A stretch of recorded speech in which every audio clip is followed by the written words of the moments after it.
Buot i-implementar sa Mandawi City ang ilang ordinansa sa pagpadagan sa mga electric o rechargeable nga mga sakyanan sa kadalanan. Ano ang report ni Nico Sereno? Giplano kini aron makahimo og mga laka nga makatabang sa kalikupan, mao nga mipatawag og meeting kaganiha. Gipresentar sa kadagkuan sa kakumpanya ang ilang gitanyag nga electric powered vehicle.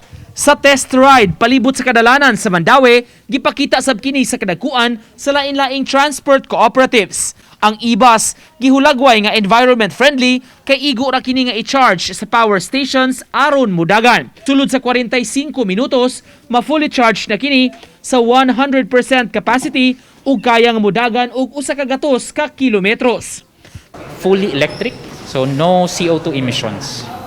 So basically that's it. It would not contribute to air pollution since it's zero emission.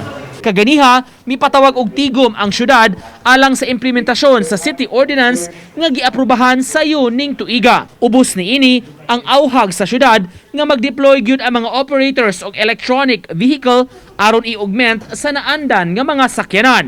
Plano nila sa matag 15 ka mga regular o modern public utility jeepneys nga ipadagan, usa niini electric powered.